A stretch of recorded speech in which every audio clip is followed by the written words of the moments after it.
be a three-way for the TNA heavyweight title at Sacrifice between you, Kurt Angle, and Samoa Joe. Now, before you get there, you have an important step tonight as you and X Division champion Petey Williams take on the unlikely duo of Kurt Angle and Samoa Joe. You know, they say all men are created equal, but you look at me and you look at Samoa Joe, and you can see that statement is not true. See, normally if you go one-on-one with another wrestler, you got a 50-50 chance of winning. But I'm a genetic freak, and I'm not normal. So you got a 25% at best at beating me. And then you add Kurt Angle to the mix, your chances of winning drastically go down. See, the three-way at Sacrifice, you got a 33 1/3 chance of winning. But I got a 66 2/3 chance of winning because Kurt Angle knows he can't beat me, and he's not even going to try. So, Samoa Joe, you take your 33 1/3 chance minus my 25% chance, and you got an 8 1/3 chance of winning at Sacrifice. But then you take my 75% chance of winning, if we used to go one-on-one, and then add 66 2/3%, I got 141 2/3 chance of winning at Sacrifice. See, Joe, the numbers don't lie, and they spell disaster for you at Sacrifice. See, but I'm going to break it down for all you ladies. Would you rather be with me, or would you rather be with Joe? Well, I think Joe's kind of nice. I mean, you know. See, you're one of those girls that like romance. I'm going to talk to all my freaks out there. Would you rather come home to me, a genetic freak, to be satisfied every night, or go home to that fat-ass Samoa Joe? See, tonight, we're going to win, and I'm going to be the world champion at Sacrifice. Come on, P. Let's go. Scotty, just like you always say, Big Papa Pump has got your hookup. Well, Maple Leaf Muscle is who you need to look up. Holler if you hear that. And welcome back to another episode of Triple L Multiverse. And this is where we are going to continue our talk on the 20 years of Impact Wrestling. It's funny how this company has outlived WCW and ECW. But hey, I like TNA at some point. I like Impact as well. But anyway, I am one of your hosts, the infamous Kyle Charles. Blup, blup, blup. And let you get back onto the show. So I can't remember where we left off, but I remember CY said something. So I'm going to carry on and pretend that he said something funny, and we'll go straight into it. So, enjoy. You said something else back in Scott Steiner mode. I was like, you're a joker. He's the best. I don't know if you ever watched this promo, by the way. It's random promo. He did it with one of his, I think, dude. I can't remember what they were talking about, but he's just, I think he was doing an interview and he asked Scott if they could cut a promo together. And he's like, yeah, and then they were talking about, I think Scott's match against, like, as though Booker T was their opponent. And we're going to get you for what you done to Rick. We're going to get you, we'll be banging girls all night and stuff like that. And guess what? What? You'll be getting the girls with, you're going to be weak and infected because the girls you got STDs. And then Scott Steiner's like, what, to the guy? And he goes, hold on a minute. Oh, wow. How can you give them the girls that we have been with, and those girls give them STDs? You've got to have the STD first to give them to the girls. And the guy's like, no. No. We give the fat ugly ones that have STDs. We don't give them. We don't care with the ones with STDs. And Scott Steiner's like, no, okay, tell you what. You tell me what girls you go with, and I won't go with those girls. You can, yeah. But it was obviously not a TNA promo thing. Yeah. It was just a separate thing about it. I was just like, I found that hilarious because Scott Steiner's just like, what? I ain't going to touch your STD, girls. I have to say, it's quite inventive as well to weaken some opponent with using STDs. Yeah. Chemical warfare. He's the best. Yeah. Do you remember? Do you remember Orlando Jordan when he went to TNA? Yeah, and I prefer not to want to talk about that character. Okay. This is bad.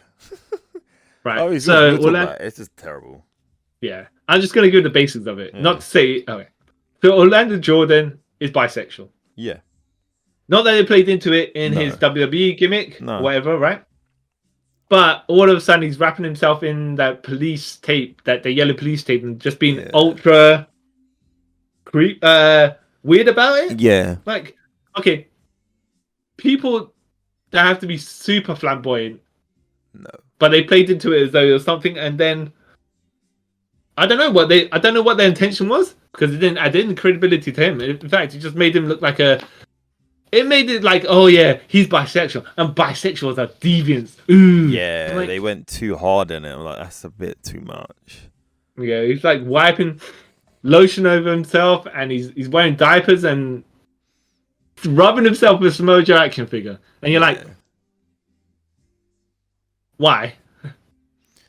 Yeah, Why? it's something you couldn't do nowadays because it's offensive. Yeah, but you would think it's offensive then as well. Yeah, so I'm saying exactly. For like, was it what year was this? I want to say 2007. It probably wasn't. Probably a bit later than that.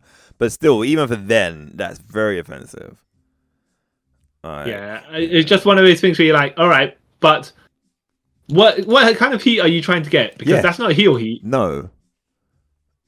It's like, that's company getting heat for making your performers look really bad. Yep. And showing that you are very discriminative to a certain sexual orientation. Yeah. Fred Rosler, Darren Young, Darren Young, right? Yeah. He's gay. No one but his gimmick's not like, oh, I'm gay. Oh my goodness! But this is the same company. This is the same writer. Do you remember Kiwi? Yeah. WCW's hairdresser who became a wrestler, and I don't know about that either. At the same time, so here's the thing with Vince Russo. So he's a super horn dog male. Yeah. But then he's like, all right, fair enough. But if there's anyone that's flamboyant or in that alternative lifestyle, he just makes them into jokes. Because I don't think they've ever played anyone seriously like that. Nope.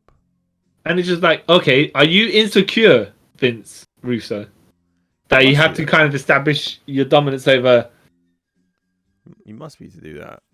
Yeah, like, why? Why, you know? No need for it at all. Yeah. Exactly. Do you remember? Okay, Adam Pac-Man Jones, firstly. Yeah. Where Pac-Man. They signed him, he somehow won the tag title without doing anything. Yeah. Yeah. And then he lost the tag title as well without doing anything. Yeah. Yeah. And it's like, all right, I don't. This is okay. Fair enough. It's not as bad as when David Arquette won the WCW World Title. But if your brain trust is one of the same people that actually did that, you know what? I would go on a limb to say this is actually worse than David Arquette winning the title. Okay. Because at least David Arquette wrestled in the match. Pac-Man did nothing. And to be fair as well, David Arquette is redeeming himself later on by actually proving that he. Yeah. Even without that, at least his match, they had a point to it. This one didn't. They're just like, oh yeah, we can get this American football player. Let's do it. Oh, in his contract, he can't do this, this, and this, and this. Oh, okay. Oh, also, he's a proper terrible person. Oh, yes, give him the tag team titles. Yay! Yeah. Stupid. Yeah. Well, exactly. Why? I think sometimes they think good any sort of notoriety is good notoriety, but it's like no, that's not the case. That's not the case. I think I don't know exactly. I can't remember when it was, but they had also the guy pretending to be Triple H. I don't know if you remember that. No, I remember that. They had a smaller guy. It was obviously not Triple H's size. I think. I can't remember who it was. Whatever. But they used to do backstage skits where they pretend that this person is like they're not. It's Triple H, but not Triple H because obviously copyright. It's like you're making yourself look so low tier. Yep. By doing that, fair enough. Cody Rhodes smashing the chair. With the sledgehammer. That's different, right? Because it's a big difference. Yeah. But just to make to establish a company who doesn't believe in your existence, literally they just pretend you don't exist. Yeah. And you're like begging for their attention. Yeah. It's sad. It's sad. And that's why I'm so glad nowadays they don't do none of that, and I'm happy for them. Yeah. Yeah. Exactly. What? Yeah. Aaron Stevens, right? Yeah. Who was Jamie Sando? Who came? Yep. Okay. So he had a following. Yeah. Where even when he was doing the same stuff that Genius was doing by making rhymes. Yeah. And then he comes on Impact and essentially says, "Well, they gave me that gimmick, but I'm really Aaron Stevens, and I'm going to wash away anything that was remotely entertaining about me." Yeah. That they create. But then you're like, right, but you've done away with everything that kind of drew people's attention to you. Yeah. Why would you do that? Exactly. It doesn't help. It doesn't help them. No. And then he turned to Aaron Rex, and then that went all weird. Yeah. Wait, did he become Aaron Stevens, or was he just Aaron Rex? So it was Aaron Rex. Oh, right. Yeah. Either way, he just went weird, and then he went to some. Go on. Then he kind of went to some like Liberace ripoff where he was which was he not? Was he the Maestro? Are they Vince Russo were using gimmicks from his WCW days? But I think by this time Russo was gone. Okay. Because he left when Spike TV found out that he was still working for them. Because apparently one of the deals was for him to come over, for TNA to go onto their channel. They want nothing to do with Vince Russo. Then the email leaked and he was attached to it. And it's like, what, does he work here? So then that's why they came off of Spike TV and they went to Destination America and all these other channels after that. Yeah. Well, was it better for them that they didn't did they need to get their ego knocked down? Yeah. Further to reestablish themselves as like we have to reapproach our a show with a bit more oomph. Yeah. Not these gimmicks, not these stupid little gimmick things that draw short-term attention. Yeah. Long-term planning is what they need. Which TNA was never really good at. Yeah, I think there was a time that they did have things planned out in advance, and you're like, oh yeah, this is really good. I think the planning of the Knockouts division, Awesome Kong and Gail Kim, between the two of them, basically just establishing the entire Knockouts division. Yeah, and everyone else playing their supporting roles. And then they had random Taylor Wilde beat Kong, but there was a build to that as well because she was in the audience. Yeah. Challenging, Kong was like, "I'll challenge anyone in the audience," and she was one of the whoever's in the audience. Yeah. By the way, you're saying about people working other stuff, right? Working the other jobs like Claire Lynch. Taylor Wilde was working in a sunglasses hut in the Orlando studios or something like that. Yeah.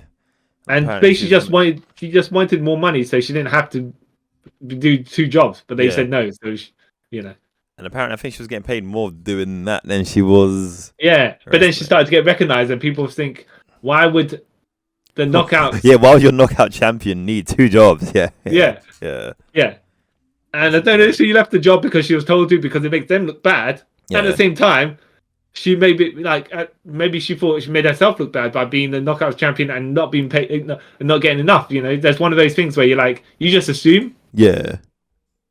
So it's just like. So, she was in a lose-lose situation there. Yep. No getting out of it for her. But they did have a strong knockouts division for a while, and then I don't know what happened afterwards. It's weird when you look at it and you're like, there's a lot of good things at certain points, and then a lot of bad things. Yeah. Do you want to explain the convolutedness of the Legends / Global / TV / King of the Mountains towel? I can try. Yeah. So it started off as the Legend title, if I'm correct.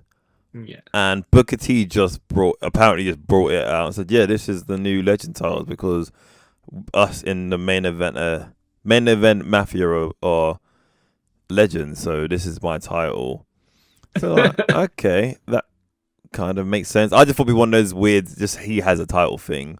Mm-hmm. But no, it somehow became a sanctioned title, and which he lost to AJ Styles, which made no sense because AJ Styles wasn't a Legend. But sure, whatever. Yeah, well, because they're the main event Mafia, and Booker T was mouthing off against AJ Styles. Yeah, and then after that, AJ had it. It kind of they renamed it to the television title, right? Well, no. So actually, no. You're thinking of it later on. Yeah. So it went to Styles. It went to Nash. Yeah, that was going to say next. Yeah. Then it went to Foley. Yeah.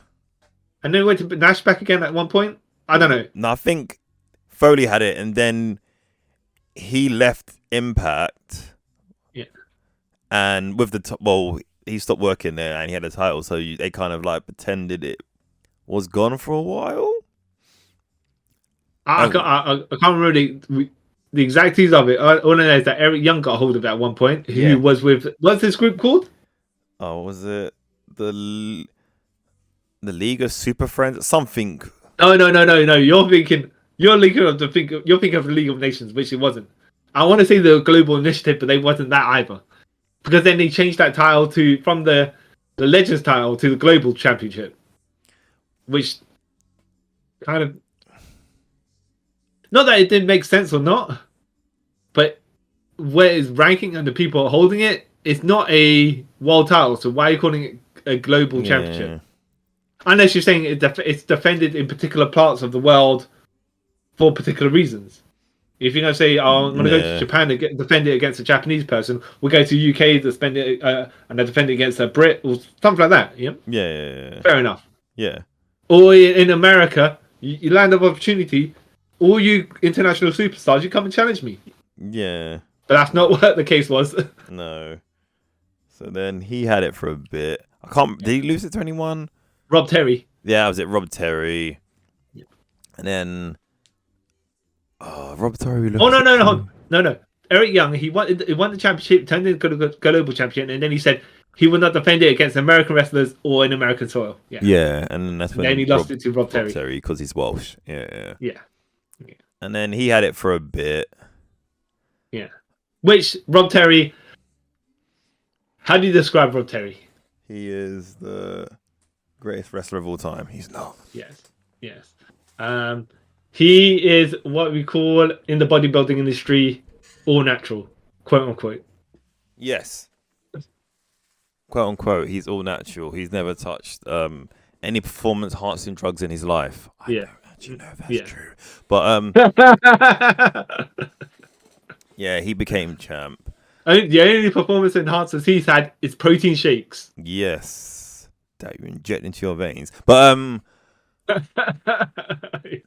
and did he? And the only thing unnatural about Rob Terry is when he's dyed the frosted tips of his hair. Yeah, Jesus. And then he lost it. I can't remember who he actually lost it to. Yeah, I think he lost it to AJ Styles, and then it was changed to the television championship. Yeah. And then AJ, if I remember correctly, lost it to D'Lo. Not D'Lo, sorry. Devon. Or Brother Devon. Yeah. Yes. And then he disappeared for ages because, again, he had a title, then his TNA contract ran out. Yeah. So that belt went missing for a while. Yeah. And then Samoa Joe won the title in the tournament, I think, or he somehow won the title, right? Did he? Yeah, Samoa Joe won the title. Oh. And then Devon won it back to unify the title. Yeah. And then the belt disappeared for many years. No. Abyss won the title, and then it disappeared for many years. Oh, I thought. I think was it Abyss had the title, and then he got hit by Janice.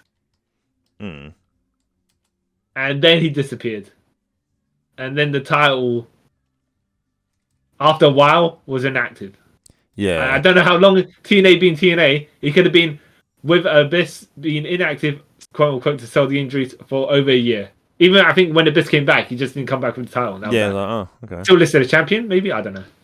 Something weird like that. It just disappeared. And then he brought it back when Kurt Angle came. Not Kurt Angle, sorry. Jeff Jarrett came back with his Impact Force Wrestling. Wait, what? Global Force Wrestling. That's the one. Impact Force. Global Force Wrestling. Yeah. And they're like, we need to go into that, by the way, the GFW, because it's part of this. So let me write that down. Go on, you finished. We finished with the TV title. Yeah. Then it became the King of the Mountain title, and all I remember is my memory of it. The last champion was Bobby Roode, but that's probably not right. No, Bobby Lashley. Oh yeah, that was it, Bobby Lashley, because that's when he went all belt collector and had every belt in TNA. Yeah, yes, that was awesome. Which included the X Division title, even though he's not. Don't do any. Okay, first of all, before we go to GWF, let me point out when Hogan decided to take over the X Division, or TNA's X Division title. The X Division title looks good actually. The one with the modified X on it. I think is the second version of it. Looks better than the World title actually. At some points.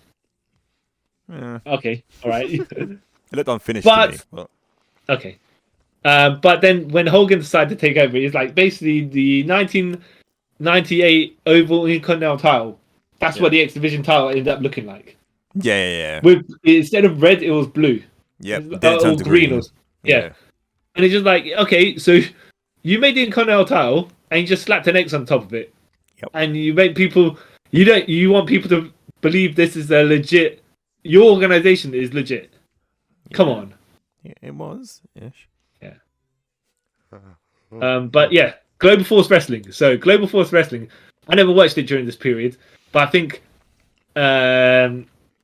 Global Force Wrestling merged with TNA, Impact Wrestling, or something. I can't remember. I don't. Go on. Yeah, it merged. Yeah, I don't know what the. I don't know what was going on. No. There. No one knows. Yeah, exactly. I think Jeff Jarrett tried his Global Force Wrestling and then didn't sort of take off. Yeah. So then he brought, I think he sold his shares of TNA back to them. Yeah. But they had to merge, for that to happen, they have to merge the two companies. Yeah. And then so for a little bit, for a little while, not a long while, a couple of months, was it a year even? It's probably just under a year, if anything. Yeah. Impact Wrestling was Global Force Wrestling. Yeah, it was like TNA. It was Impact / Global Force Wrestling. Yeah. Yeah. Now they had their Global Championship, which is fair enough. That's a World Championship. Yeah. They had their Tag Team Championship, which is straightforward, and the Women's Championship. But what is the Next Gen Championship? I think that was like a mid-card title, if I'm correct. No, but what is it? What is it? What's the gimmick of it? I don't think there is a gimmick. I think it's just a mid-card title. Yeah, I think I could be wrong, but I remember I think that was it. It was like just it's sort of a mid-card title, I guess. 'Cause I know Cody won it. Yeah, I was going to say. Yeah. Yeah. I was like, okay, I don't get it. Why they did what they did. You're not meant to get it. That's the most things about TNA. Yeah. You don't get a lot. There's a lot of things that people still do not get to this day, and sometimes there's still storylines probably hanging from way back when, and they still haven't resolved it. And they just like sweep under the carpet, pretending it never existed. Hey man, comics do it, everything. So you have to do it every now and then. Just Sweep under the rug, man. Yeah. Yeah. So you were saying about AJ Styles before. And they tried to, first of all, the Claire Lynch thing. Yeah. Then at some point they tried to turn AJ into a Ric Flair knockoff. Mm-hmm. Yeah. Which is not AJ Styles at all. Nope. Then they got Rob Van Dam in to win the title. Like, first of all, they recreated the Montreal Screwjob with Kurt Angle as the Bret Hart of it. Even though AJ was champion, he retained his title with a Screwjob. Whatever, right? Yeah. Later, Rob Van Dam won it. Like, he basically just made it. Wait, did he just join the company a month ago or something like that? And then he won the title. Yeah. Yeah. Okay. And AJ was screwing, of course, because it didn't make any sense. Yeah. Yeah. I think later on as well, when they had... What did they have? Was it a poll? They had the poll... Okay, first of all, two separate other things, I think. There was a bit where Sting... was attacking someone. I can't remember what it was about, right? I think this is where he was saying Hogan's team are bad guys, and then he kind of turned heel because he had no evidence. So he beat up Rob Van Dam for ages with a baseball bat because they're waiting for Hogan to make his appearance to start, but because Hogan was so slow getting to the ring, Rob Van Dam was just sitting there, taking a beating, and Sting, obviously, he couldn't just stand there and wait for Hogan to come out, so he had to go and hit Rob Van Dam a good couple of more times. It's like, this man's getting murdered out here, and it's not making him look great. No. I don't even know if he was champion at the time. Probably. But, actually, this might have been twofold with what I was about to say. So, Nigel McGuinness, Desmond Wolfe, actually is really good, of course. Yeah. As we know. And he got really popular despite certain sabotaging of him. Yeah.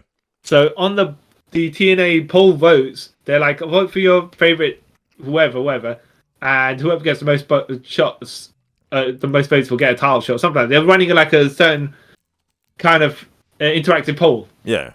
Ranking number 1 and number 2 contenders and stuff like that.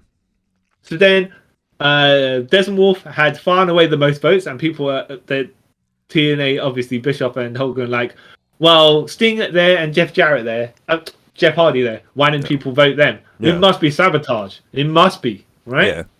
Whether it is or isn't, maybe just Desmond Wolfe is that damn good. Who knows? I'll tell you what we'll do. The fans voted him. This is what you get.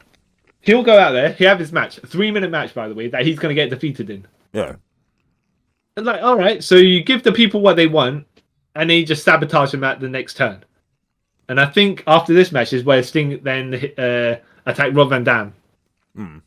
Yeah, and then Hogan took ages to come out so they could set their feud up. And you're just like, I don't... Yeah. Who's meant to look good here? I think this is also as well at some point where all the heels had to run to Hogan to get hit. I can't... he had to run at him while he just swung his arms like he was in a Steven Seagal movie. Yeah. I think the more comical ones, remember that? I think there was a hole in the floor somewhere in the ring, and Abyss got hit, and then he just had to comically fall into the hole, just twist around, and he's like, what was that about? Yeah.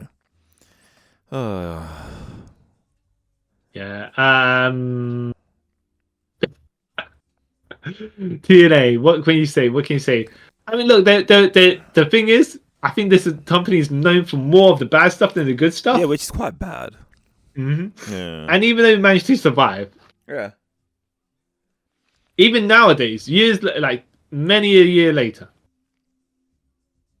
the controversy with Tessa Blanchard. Yeah. Oh yeah. Where they, I think, okay. Now this is a stunt. I want to say it was a stunt to knock the ratings up. Yeah. But I found that at least it made sense what they were doing. Oh yeah, the first female to win the men's world championship. I'm not saying they did that out of desperation, but they actually led it somewhere. They didn't hot shot it. They built towards it. Yeah. Where she was essentially getting bullied by Sami Callihan. Yeah. And then finally, when she had them, they built her. She had a couple of matches with him at which she lost, and then eventually she won. Right. Yeah. Yeah. So it went somewhere, and it made sense. Yeah. And then Impact proclaimed, it's the first female to win the world men's world championship. Yep. Which, of course, you can flip the other way around and say, look at this company. First of all, trying to get some more ratings pops, and secondly, how can you have it's a male dominated organization, and you're gonna put a female to be a champion? It could have went bad. Yeah, I don't think they went bad until the end of it, where when she did her stuff, then that's when it kind of went bad. You're like, oh god. When she got exposed for how bad she was, right? Yep. And then being a bit of a diva as well. Yeah. Didn't really help. Yeah, they asked her to do something, and basically she said no, and then they're like, "Oh well, okay. Well, F her then." Pretty much. Yeah. Yeah. And now I want to say, see her. Go on. Now you can barely see her because no one cares. Yeah. It would. I think that could have helped. That you. I mean, at some point, obviously, being a woman, she's not going to be able to keep with. She's not going to be having a match with the Bobby Lashley's of the TNA wrestling and stuff like that. But she could have had a good couple of you could buy them and stuff. Yeah. Certain people she could defeat and it'd be fine, right? Yeah. Other people multi-man matches she could win. Yeah. You could do something. Yeah. But you couldn't have her beating Brian Cage and stuff like that. No. But, and I think when she went off Sami Callihan, it was a hardcore match, anyways. Yeah. Because that seems to be his specialty. But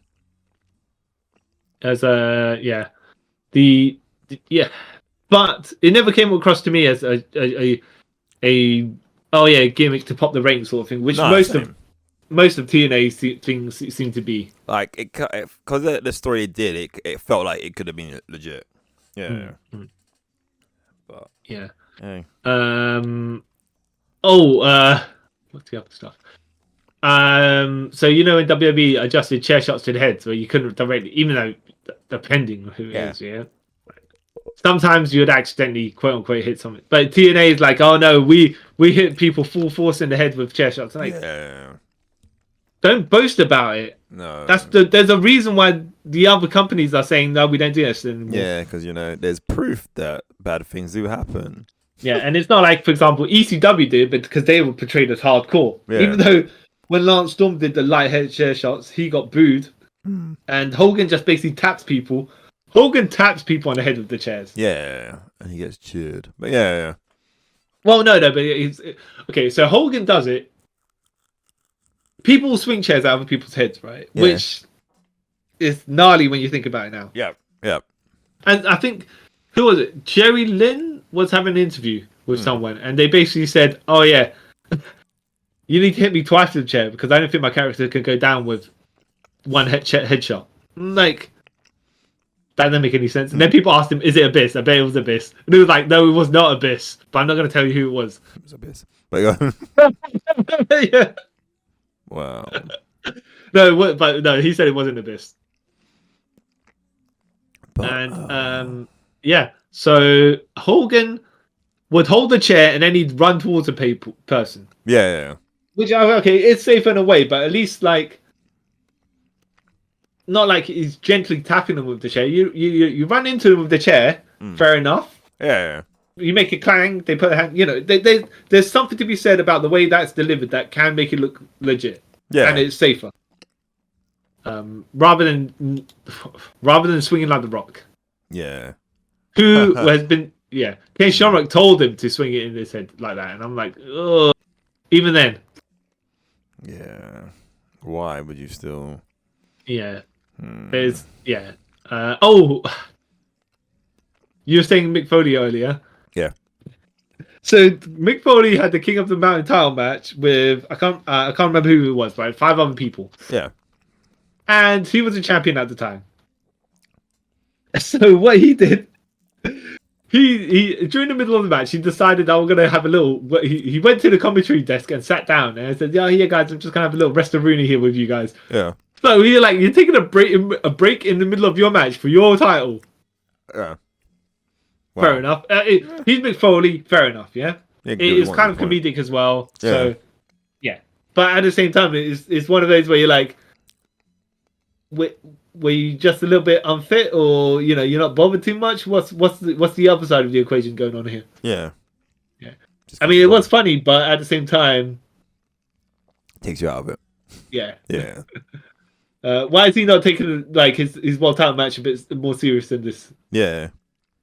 Because he didn't want to. Yeah. Speaking of making themselves look second rate, actually, okay, do you remember Stone Cold Shark Boy? Yeah. I actually thought that was quite funny. Yeah, so did I. I don't think that necessarily made them look second rate, but it was just like, it's the joke of being like, okay, so Stone Cold Steve Austin, the most famous wrestler. Would you say the most famous wrestler in the world? Yeah. Yeah, the one of the biggest, aside from him and The Rock, but then Stone Cold Steve Austin, I think, brought the new era of wrestling. Yeah. Yeah. The way Shark Boy did an imitation, which is a very good imitation of Stone Cold Steve Austin. Instead of the middle finger, do the fin. He drink clam juice. He do the the stunner. What do you call it? The fit shark based on. Oh, I know what you're talking about. Yeah. But even then, the whole thing was comedic. But the way he portrayed it so on point, even though it's ludicrous because he's dressed as a shark. Yeah. Like a shark. Well, he's dressed as Shark Boy. Yeah, Shark Boy. Yeah. You're like, yeah. I'd like to see more of it. The thing is, do you reckon they didn't have enough control over their own characters or stuff like that? What do you think was I don't know. I think some of them did, some didn't. I'm pretty sure Shark Boy was one of those people who didn't. Yeah. There's things in this company where you're like, yeah, great stuff, and at the same time you're like, I think we've. Okay, hold on. I think should we say some good stuff about it, because usually we just say that all the ludicrous stuff, but then the problem is, of course, you remember that the most because it doesn't make any sense. You know when you get good service in a restaurant and stuff like that, or wherever you go, in the bank, wherever, you just think that's how it should be. Yeah. Not to, and you mark off at a certain point where you're like, okay, this is more than expected service. Personally, if I went to any of those organizations, whatever, right, and they served me just like your average, this is the transaction, blah blah blah, right? Yeah. That's 3 stars. That's what it'd be out of 5, right? Yeah. Because they're giving you the basics of what you need for the interactions. Yeah. And I don't have no beef with that. Some people don't like that. Some people are like, oh, they're not whatever. I'll give them 2 free. I'll give them 1 star. Like, no, they're just doing exactly what the middle of the road thing is. Yeah, exactly. They're doing above the bare minimum. So that's 2.5 stars even, whatever, right?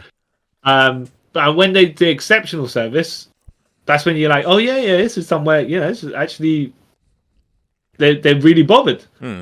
Except that I think some people just expect everyone to be really bothered all the time, which is not the case, because then how do you get exceptional? No.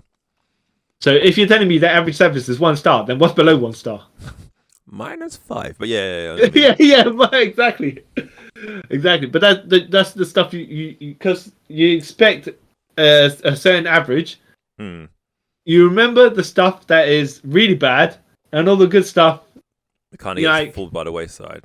Exactly. Yeah. But there's what give me some good stuff you remember from TNA. Good stuff I remember at TNA. The broken Matt Hardy stuff. Yes. Well, that's the thing. I think he got freedom to, when that stuff started, by the way. Yeah. I was like, what? I didn't get it. I wasn't on the train. I was like, what are they doing to Matt Hardy? It makes no sense what he's doing whatsoever, blah, blah, blah. All the standard stuff you expect. Because I didn't have any faith in it. It was TNA. Yeah. But then it turned out to be one of the greatest things in TNA. Yeah. To this day, nearly 7 years on or whatever it is. Yeah. I liked the Ultimate Deletion stuff, the cinematic matches that they did, which awesome. None of it made sense. No. Because Rosemary spit mist into Matt Hardy, who then inhaled the mist and spat it back in her face. Yeah. Like, how do you inhale mist? Because they reversed the footage, right? Yeah. even then as well, I think they had something in the Hardy compound for the tag title match, Ultimate Deletion or some craziness. And James Storm was outside the entrance of the fence, wherever it is, right? And when they opened the fence to finally let them in, it was facing off against someone, and some other person some of the other crowd that was outside of James Storm. This guy got super kicked, or I'm not sure what it was, got hit. While James Storm is facing down the other person. Yeah. And that I think it was Abyss. And Crazy Steve was who was Abyss's tag team partner, pinned the guy on the floor.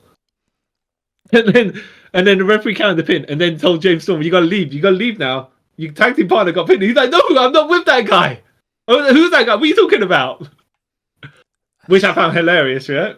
James Storm threw the fit, like he lost, didn't even know he lost the match. He lost that. Oh, okay. Yeah. I was like, that's great stuff. That's one of the good things. Yeah. By the way, how they got the titles off the Broken Hardys? Like the Hardys were doing the what's it called? Quest for Gold. Yeah, but they called it something else. But whatever, right? Yeah. They were going to all indie organizations winning their tag titles as well. Yeah. And they had the TNA tag titles, and then I think their contracts ran out or something, or they're going. Yeah, Something I don't know. shady happened. Yeah, they couldn't come to an agreement on something while the Hardys were still tag champions. Yeah. So you'd think, okay, we'll just make them lose the titles. They can lose their titles. It's not a problem. Kind of. Except what they just did was they got one of the broken map videos or whatever, where the Hardys were teleporting out of Mexico back into the UK, back into the US. Yeah. And Crazy Steve and Abyss somehow overrode the teleportation because they Hardys teleported. Yeah. And Crazy Steve and Abyss were the people that landed. And they go, oh yeah, we got the tiles now. We're like, all right. Okay, sure. Yeah. Yeah. Question mark? Yeah. Yeah. How did you get from that to that? Whatever. So, yeah, that was neat that the Hardys quest for gold. But yeah, I think they could have. I don't know. Yeah, they could have ended it properly, and I think Crazy Steve and Abyss were probably and Rosemary. What were they called? Decay. Yeah, they had their whole Ultimate Deletion against them as well for their tag titles. So they would have made the most sense to be the people that win the titles off them. I don't know why they couldn't come to their. But then again, you're the same people that let AJ Styles leave their organization. Yeah, and you're the same type of people that for some reason didn't want Christopher Daniels to win the world title or Samoa Joe again. Like they try and push them out of the headline status. It's like Yeah. Yeah. Great company. Yeah. Even though when we ever say anything good about TNA, there's always something bad. But I think TNA's highest bought pay-per-view was the one with Kurt Angle versus Samoa Joe. 60,000 buys, by the way, I believe. Last time I read it. Okay. Where then you just basically hot shot Samoa Joe versus Kurt Angle right away. Yeah. And they could have built to it, and then it probably would have got more buys. Yeah, maybe. Yeah. But yeah. I mean, it's a neat idea, but it could have had more of a build up to it. Yeah. But the fact they got Kurt Angle was something as well. I think, like we were saying before, surprisingly, Kurt Angle spent, would you say, roughly now equal the amount of years as a performer in TNA than he did in WWE? No, I think. Is it still slightly more? TNA, he spent more time in TNA than in WWE. Even when he came back to WWE? Yeah, because when he came back, it was only like 2017 to 2019. That's 2 years. Plus, when he started in 1998 to to 2005. Yeah. Yeah. So it's roughly the same amount of time, right? Yeah, roughly, yeah. Because he was in TNA from 2006. I will say he probably was in TNA longer as a full-time wrestling performer. Yeah. Whereas if you add his GM-ness or whatever, you kind of get... You kind of equalize it a bit more.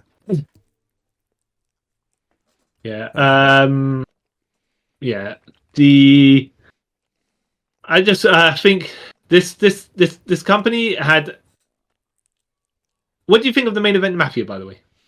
It's one of the things at the time I didn't really care for it, but as I got older and looking back at it now, I quite enjoyed it. Hindsight.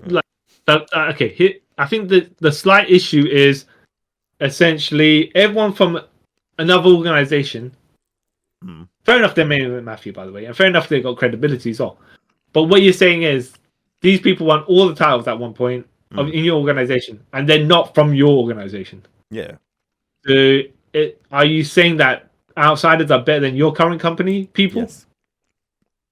That's because that's what you've. That's by winning all their titles, you are kind of saying that. But it's kind of true. Yeah, well, the thing is, you're meant to be making your organization look good, not at the expense of these people, though. No, but like the whole point of how I see it was the main event Mafia. They're using those people's already established star power to give other people more of a boost on their CV, if that makes any sense. Yeah, I think that's the way it's supposed to go. Yeah. Whether it worked, a different story, but you know. There was one time, by the way, our boy Kevin Nash, who was meant to. Okay, so he teamed up with Alex Shelley and he was feuding with Chris Sabin. Yeah. And he was meant to have a match against Chris. Oh, this was, I think, was this Nash against the X Division, which was quite entertaining, by the way, when he wasn't actually fighting against the X Division, but when he did the arm drags and stuff like that.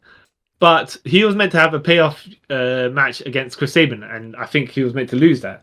Yeah. Logically.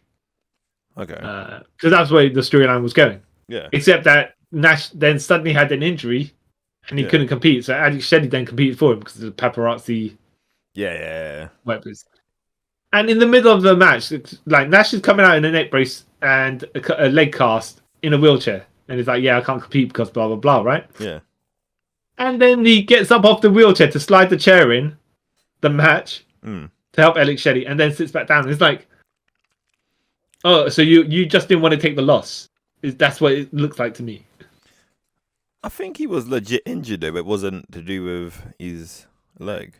Yeah, I don't know. But the fact is, even if he was legit injured, you would have thought, okay, when he comes back, he'll do the favors because that's what they hired him for. He shouldn't. Like, to be fair, though, at this point, getting a win of Kevin Nash, what would it mean anyway? To be fair, no. But the point is, if you built your storyline like that, you'd expect it to. That's where the payoff is. Yeah. Nowadays, obviously, by the way, sometimes, as you know, frustratingly, storylines that are supposed to build one way do not actually go that way. Yeah. Because, wait, I don't know. By the way, why people would do that. However,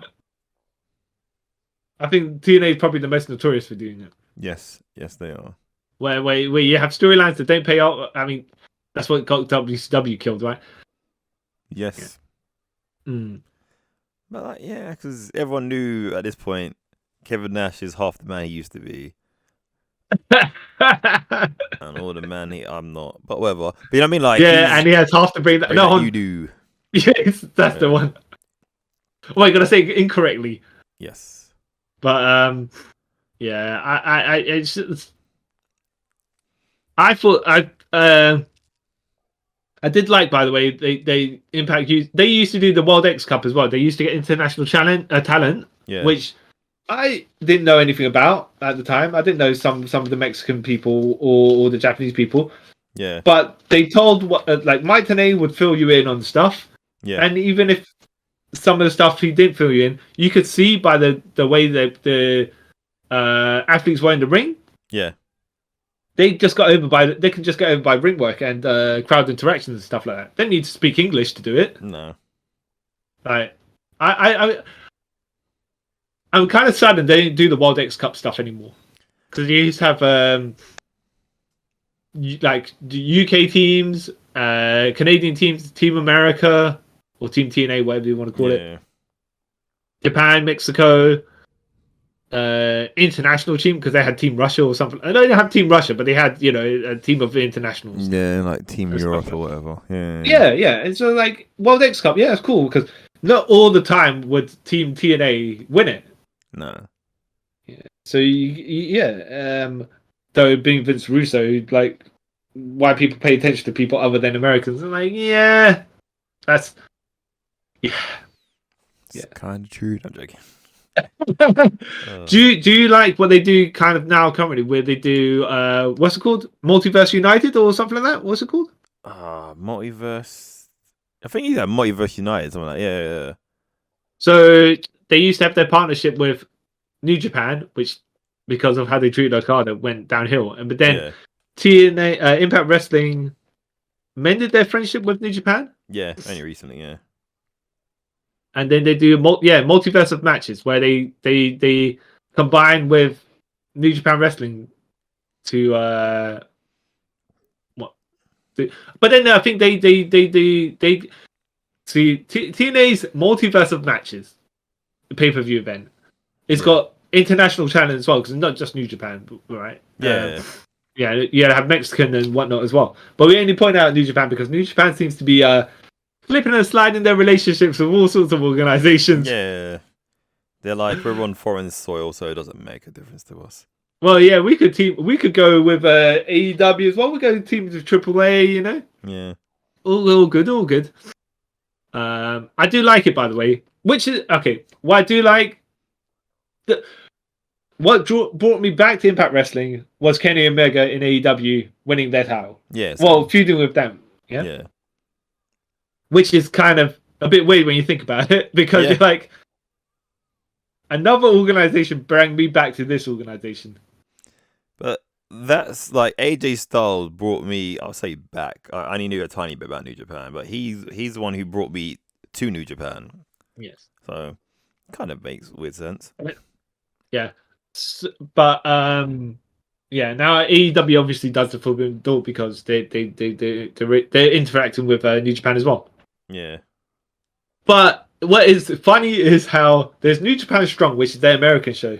Yeah. New Japan Strong wrestlers can wrestle on AEW or Impact. Yep. But Impact wrestlers and AEW wrestlers don't interact with each other. Yeah. Unless it's for the special, the Kenny Omega title belt collector run. Yeah. That's it. So you could go from one organization to another via another organization. Yeah. And then New Japan people could go across as well. But you can't be American and American because they're independent of each other. Yes. Even though your Mexicans could go across as well. Yeah, but not you other American company guys. Yeah. You. Yeah, I think what I don't know how they could put it off, but really if they did the multiverse of matches, they should have probably have AEW and Ring of Honor involved just so it's a full multiverse of matches. Yeah. But then how do you book it? It'd be a nightmare. That's the problem, isn't it? Yeah. Even though an NWA, right? You can throw them all together, but who has any say on what is the problem? Yeah. So you could do it. Is just have your New Japan people versus your TNA / Impact people, right? But Impact people never cross over with the TNA people. No. I mean, with the AEW people. Yeah. And you have your Ring of Honor people. Like, you could just keep them all separate from each other, but have the line of the New Japan wrestlers and the Mexican wrestlers as though they interact. Yeah. And then when people look at it after, they're like, hold on a minute.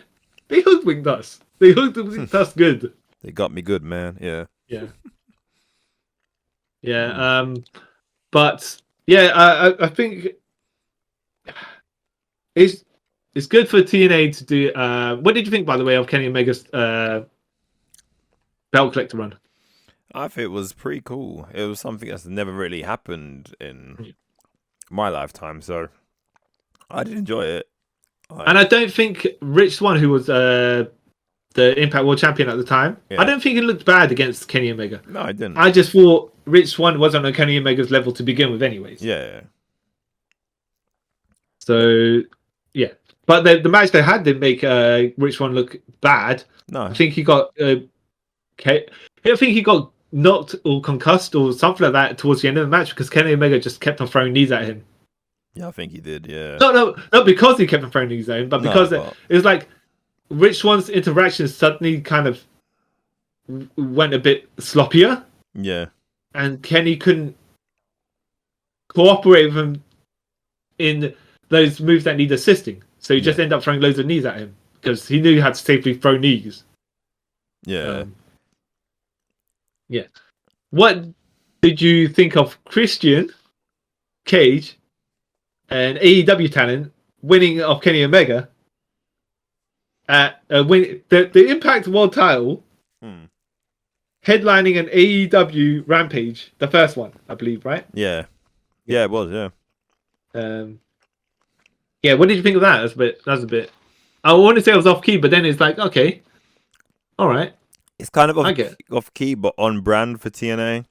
Yeah. Why do you so correctly say what it is? Because it makes no sense, but makes all the sense. Although, okay.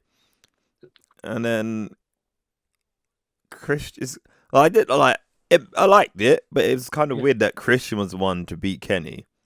Yeah. But then I was like, yeah, it is what it is. It's cool. But I thought it was weird that Christian was the one to beat Kenny. Then for Christian to only hold it for 3 weeks, then lose it to... Was it? He didn't hold it for very long. And then he lost it to Josh Alexander, which made sense for where they were going. Yeah, then Josh Alexander immediately got killed by Moose. Yeah. Yeah. Oh, Moose. And when he said immediately, basically after he won his title, he lost it right away. Yep. Literally cashed in. He got cashed in on and murdered in front of his wife and child. Yeah. Yeah. Which is even more like messed up. Like, wow, this is a bit much. But it was more compelling at least. Yeah. So go on. Like, yeah, more compelling because then when Josh Alexander got like the belt back, it was even though it was like loads of months later, it was like, oh wow, that was a good build to it. Yeah, I enjoyed that. Yeah. And the fact is as well, Kenny defended that title on Impact as well. Yeah. It wasn't like he just basically was like, yeah, I'm going to take this title to TNA and you're never going to see me again. No. Yeah. I think did he have this match? He had this match against, what's his name? Damn it. The guy, Sami Callihan. Yeah. Callahan, Moose. Yeah. I think someone else. And then Christian. Yeah. So it's not as if he he defended that title that wasn't part of his organization more than he's probably going to defend the US title at this point. Yeah. That is true. The thing is though, Kenny winning it and then losing it. It seemed like they had actually long-term plan. Yeah. For that. Kind of, yeah. They were like, okay, so this point to this point to this point, we know what we're doing. Yeah. To get from Moose to Josh Alexander back to Josh Alexander to Moose back to Josh Alexander. Yeah. Yeah, but other times, in fact, probably from that point where Sami Callihan won it, and Tessa Blanchard won it off him. Yeah. They seem to know what they're doing, and then sometimes they just make it up on the spot. It's like more the last say 4 or 5 years, they have got a lot better and they kind of do that long-term storybooking things. Because like I keep a loose eye on it, and like when I do hear about stuff, nothing's like, oh, that's weird. It's like, okay, cool, that makes sense for what you've been doing. Yes. All right. So, what did you think, by the way, of speaking of? So you're belt collector, right? Yeah, and you know Austin Aries had 8 titles at one time. Yeah. Okay. What did you think of Austin Aries when he lost his title to John Morrison, Johnny Blaze, Johnny Impact, Johnny Elite, whatever, Johnny Mundo, Johnny Lucha? Yeah. No, Johnny Mundo was when he was in Lucha Underground. Oh. Um, And he basically just stood up after taking the Stardust press. No, hold on. Sorry, not the Stardust press. I'm mixing up. Starship Pain. Yeah. Yeah. And he just basically stood up, put his fingers up at everyone, and walked off. And then Johnny Mundo is still selling the match. And then he's like, "Wait a minute, what?" Was that and Austin Aries then saying in the interviews afterwards, "Well, that's a move that you don't need to. Once it's hit, you don't need to set it. You don't need to set it for long. It's not one of them moves that do long. Wait a minute. That's stupid. What was that? Yeah. Stop throwing a fit. Yeah. I've never really been a fan of Austin Aries, so he's a good athlete. Yeah. He's just not a good. He doesn't seem like a good person. Yeah. Yeah. Same with go on. You say about. No, I was going to say. I was going to say same with Bubba Ray as well. Yeah. He seems like a bit too in your face. Yeah. About certain things. But I feel like Bubba Ray puts it on. Okay. But I feel like Austin Aries is Austin Aries. He's that through and through. Like, oh wow. He's become Austin Aries. Yeah. Like, oh wow, you're a bit of a dick, sort of thing. Yeah. And I think Bully Ray, he wants to be a dick. That's why he acts that way. But he's not really. If that makes sense. Yeah. When you say he wants to be a dick, how do you mean? Like, he wants to be seen as like Mr. Controversial or whatever and stuff like that. Or like the MJF style stuff. Yeah. But like, he's not up to modern day principles. Or he's still stuck in the mid-90s when he brought up. Okay, fair enough. Yeah. So yeah, that's my thing about him. Do you speaking of Austin Aries, do you remember the Austin Star? Yeah, I do. When I think he might have been less of a dick, but yeah. So he came to TNA with the paparazzi, whatever, with Alex Shelley. Yep. Paparazzi Enterprises, I can't remember. Something like that. And he was acting like the Macho Man. Yeah. And he's calling himself Austin Star, the Austin Star. Yeah. And I was like, okay. Matching it up a bit too much because it's different, by the way, if you're Jay Lethal when you're being Lethal Machismo. Yeah, it's different. Because that is Macho Man. Yeah. But you're saying you're Austin Star and you're acting like Macho Man, which I don't say it's not compatible. It doesn't seem like that's part of that. No. They're not the same. Yeah, one of these things is not like the other sort of thing. Yeah. Yeah. So yeah, I don't know about that. But and then he came back as Austin Aries, never referencing that he was Austin Star to begin with. Nope. Right. Like it never happened. Yeah. And that's what we're going to stop talking about Austin Aries / Austin Star. And we're going to have to continue this in the third part because this went on for like 3.5 hours. So, like I said before, split into 3 parts because there's so much to talk about. On this company that lasted for 20 years and keep going. It's still going, which is good on them. But anyways, I hope you all enjoyed this episode and I hope you will enjoy the next part. So on behalf of my co-host CY, I have been Carl Charles and thank you for taking a trip with us around the multiverse. Don't forget to like, share, subscribe. If you're watching this on YouTube, if you listen to this on the audio realm, share with your friends, let them know, help us get our listener counts higher if we can. But anyways, I'm going to stop blabbering on now. And thank you for taking a trip with us around the multiverse. Layers. Nature Boy's not going to be happy about this. Speaking of Jay Lethal, he's interrupted Ric Flair and his Fortune faction.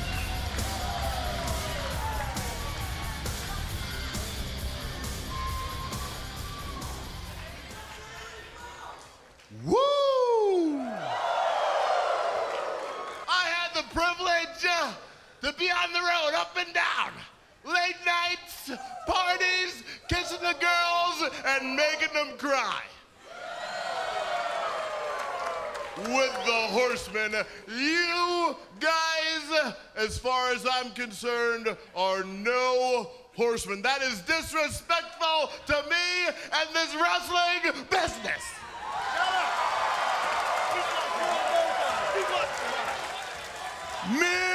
Mirror on the wall. Who is the fairest of them all? Why you, Nature Boy? Not that pisshead Jay Lethal. Hey!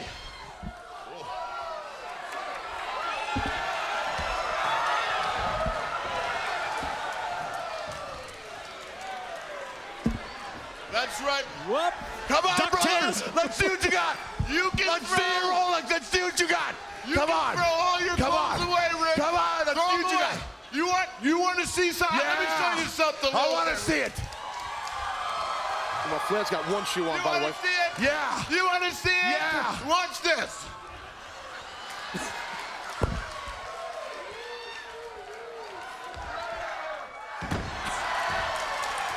He is driving Flair nuts, man. Right there is the greatest thing you have ever seen. You can't be me. You can't do me. And I'm cutting you off right now. You're cutting me You're cut off. off, yeah. You don't cut me off. Woo! Hey, don't you start that with me. Woo! Woo! Don't you be upset with me. Limousine riding, jet flying, kiss stealing, wheeling dealing, son of a gun that could kiss any woman right here, even that fat one, and make her cry. Big man, don't get me wrong. Don't you be upset because they tore Old Space Mountain down. Don't be upset. But hey, because of Slick Rick, oldest ride, longest line. Woo! Woo! well, Rick, thanks to me, Space Mountain, See what you got, man. Let's see what you got. There's the other shoe drop. you know what? To that, This is insane. you want Come on, to see bring it. something? You know what? Woo! You're gonna come to the ring right now. Woo!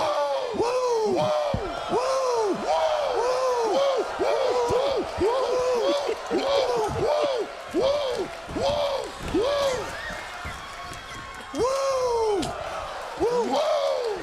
It's the damnedest thing I've ever You seen. got nothing. Limousine riding, Rolex wearing, kiss stealing. Brother, watch this, girls. Woo!